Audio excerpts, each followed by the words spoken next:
मनुष्य बाहर संसार को जीतने निकलता है, पर भीतर स्वयं से हारा हुआ रहता है। वो धन चाहता है, सफलता चाहता है, सम्मान चाहता है, पर अपने ही मन के द्वार पे खड़ा होकर डरता रहता है। उसे लगता है कि संसार उसका विरोध कर रहा है, पर सच ये है कि संसार से पहले उसका अपना मन ही उसे रोकता है। मन एक भूमि है, उसमें जो बीज बार बार डाले जाते हैं वही अंकुरित होते हैं। यदि आप प्रतिदिन भय के बीज डालते हैं तो भय उगेगा। यदि आप संदेह के बीज डालते हैं तो संदेह उगेगा। यदि आप शिकायत, तुलना और निराशा के बीज डालते हैं तो जीवन में वही वृक्ष फैलेंगे और फिर मनुष्य कहेगा, मेरा जीवन इतना बोझिल क्यों है? जीवन बोझिल नहीं है, आपकी भीतर की खेती बोझिल हो गई है। इसलिए पहली बात समझिए, अपने मन को साधना है, दबाना नहीं। मन से लड़ना नहीं है, मन को दिशा देनी है। जैसे नदी को रोका नहीं जाता, उसे मार्ग दिया जाता है। नदी को मार्ग मिल जाए तो वो खेतों को सींचती है, मार्ग ना मिले तो बाढ़ बन जाती है। मन भी ऐसा ही है। जागरूकता के बिना मन बिखराव है, जागरूकता के साथ वही मन साधना है। रात का समय बहुत रहस्यमय होता है। दिन में मन बाहर भागता है। लोग, काम, शब्द, समाचार, अपेक्षाएं सब मन पर धूल जमा देते हैं। पर रात को सोने से पहले एक छोटा सा द्वार खुलता है। उस समय आपका अवचेतन मन सुनने को तैयार होता है। उस समय जो अंतिम भावना आप अपने भीतर लेके जाते हैं वही नींद की गहराई में उतरती है। यदि आप चिंता लेकर सोते हैं तो चिंता आपके भीतर जड़ पकड़ती है। यदि आप अपमान याद करके सोते हैं तो अपमान भीतर फिर से जीवित हो जाता है। यदि आप डर लेकर सोते हैं तो डर रात भर आपके भीतर अपना घर बनाता है। पर यदि आप संकल्प लेकर सोते हैं, कृतज्ञता लेकर सोते हैं, अपने लक्ष्य का शांत दर्शन लेकर सोते हैं, तो भीतर एक नई रचना आरंभ होती है। इसलिए सोने से पहले 10 मिनट अपने लिए रखिए। ये 10 मिनट संसार को मत दीजिए। ये समय फोन को मत दीजिए। ये समय पुराने दुखों को मत दीजिए। ये समय अपने भीतर के मंदिर को दीजिए। शांत बैठिए, शरीर को स्थिर होने दीजिए, श्वास को सहज होने दीजिए, आंखें बंद करिए। कोई जल्दी नहीं, कोई प्रदर्शन नहीं, कोई दबाव नहीं, बस धीरे धीरे भीतर उतरिए। अब अपने लक्ष्य को केवल शब्दों में मत दोहराइए, उसे देखिए जैसे वो अभी आपके सामने घट रहा है। यदि आप नया कार्य आरंभ करना चाहते हैं तो स्वयं को उस कार्य में देखिए। आपका चेहरा कैसा है, आपकी आवाज कैसी है, आपके भीतर कैसा विश्वास है, कौन से लोग आपसे जुड़ रहे हैं, आपका कार्य किसके जीवन में प्रकाश ला रहा है। यदि आप आत्मविश्वासी बनना चाहते हैं तो केवल ये मत कहिए कि मैं आत्मविश्वासी हूं। उस आत्मविश्वास को अनुभव कीजिए। अपनी रीढ़ को सीधा देखिए, अपनी आंखों में स्थिरता देखिए, अपने हृदय में शांति देखिए, अपने शब्दों में स्पष्टता देखिए और फिर उस भाव को पूरे शरीर में उतरने दीजिए। आत्मविश्वास सिर में रहने वाली बात नहीं है, ये पूरे अस्तित्व में उतरने वाली ऊर्जा है। जब आत्मविश्वास केवल विचार होता है तो पहला विरोध आते ही टूट जाता है, पर जब वो शरीर, श्वास, हृदय और कर्म में उतर जाता है तब वो चरित्र बन जाता है। ध्यान रखिए, कल्पना और भ्रम में अंतर है। भ्रम वो है जिसमें आप वास्तविकता से भागते हैं।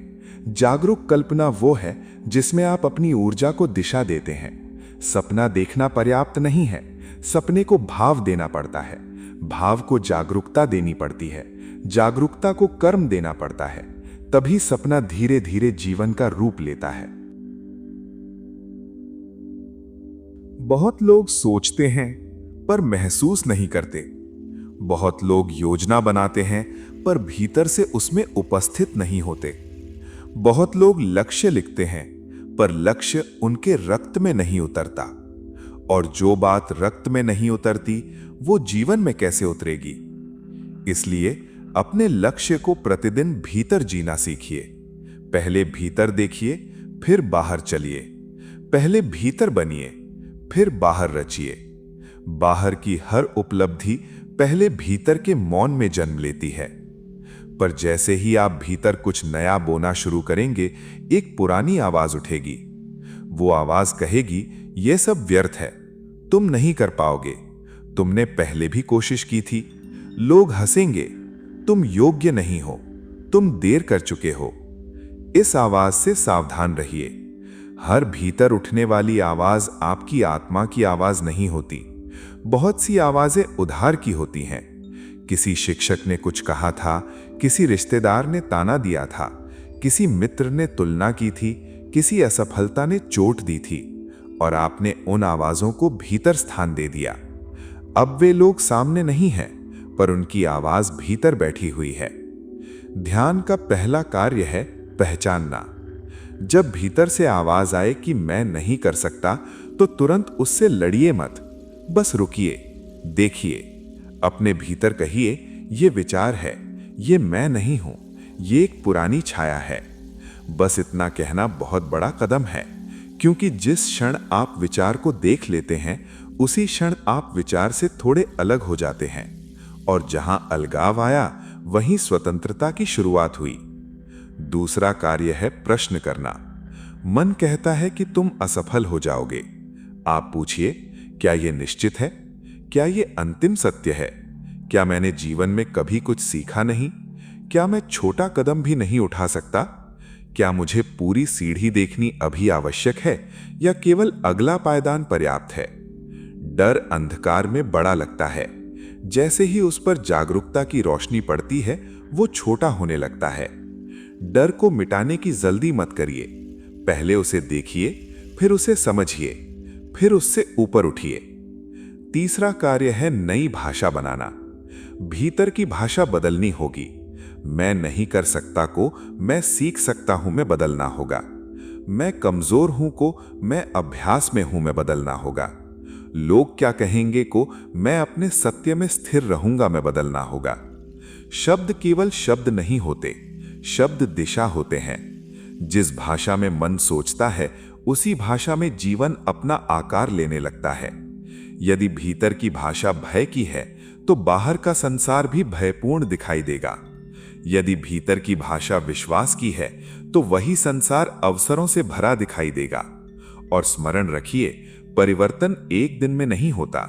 पुरानी आदतें वर्षों से बनी हैं। वे एक प्रवचन सुनकर समाप्त नहीं होंगी, पर एक प्रवचन से आरंभ हो सकता है। एक जागरूक क्षण से दिशा बदल सकती है। एक छोटा संकल्प भीतर नई रेखा खींच सकता है। अब असफलता की बात करिए। मनुष्य असफलता से इतना डरता क्यों है? क्योंकि उसने असफलता को अपनी पहचान बना लिया है। काम असफल हुआ और उसने कह दिया मैं असफल हूं। प्रयास सफल नहीं हुआ और उसने कह दिया मैं योग्य नहीं हूं। यह भूल है। असफलता घटना है, पहचान नहीं। हार एक अनुभव है, अंतिम सत्य नहीं। असफलता जीवन का दर्पण है। वो दिखाती है कि कहां तैयारी कम थी, कहां दिशा धुंधली थी, कहां धैर्य कम था, कहां अहंकार बीच में आ गया था। यदि आप सजग हैं तो असफलता गुरु है। यदि आप अचेत हैं तो वही असफलता बोझ है। बीज को देखिए। बीज यदि कहे कि मैं टूटना नहीं चाहता, तो वो सदा बीज ही रह जाएगा। उसे मिट्टी में जाना होगा, अंधकार से गुजरना होगा, गलना होगा, टूटना होगा, तभी अंकुर जन्म लेगा। जो टूटने से डरता है, वो खिलने से भी वंचित रह जाता है।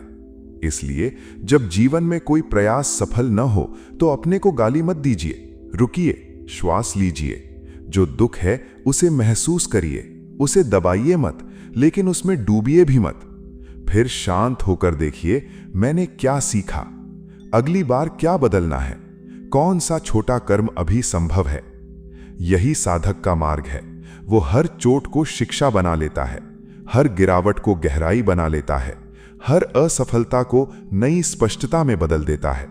और धीरे धीरे एक दिन ऐसा आता है कि हार भी उसे हरा नहीं पाती, क्योंकि अब हार भी उसके पक्ष में काम करने लगती है।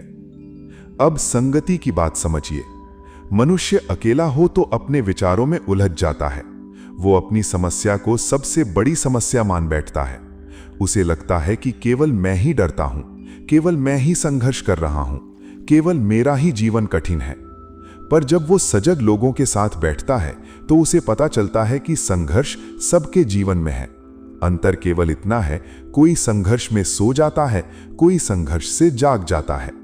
इसलिए अपने आसपास ऐसे लोगों को रखिए जो आपको छोटा न करें, जो केवल शिकायत न करें, जो आपके स्वप्न का उपहास न करें, जो आपको सच भी बता सकें और सम्मान भी दे सकें, जो सुनना जानते हों, जो तुलना नहीं सहयोग जानते हों। संगति बहुत सूक्ष्म प्रभाव डालती है। यदि आप दिन भर भयभीत, नकारात्मक और शिकायत करने वाले लोगों के बीच रहेंगे तो धीरे धीरे उनकी भाषा आपकी भाषा बन जाएगी। और यदि आप सजग, कर्मठ, शांत और सकारात्मक लोगों के बीच रहेंगे तो उनकी ऊर्जा भी आपके भीतर प्रवेश करेगी। पर याद रखिए, संगति सहारा है, स्थानापन्न नहीं।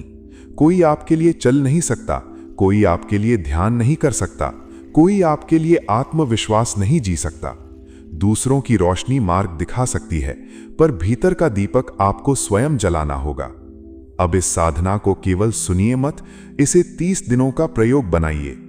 30 दिन बहुत बड़े नहीं होते, पर यदि जागरूकता से जिए जाएं तो वे दिशा बदल सकते हैं। पहला अभ्यास, सुबह उठते ही अपने दिन को सजगता से आरंभ करिए।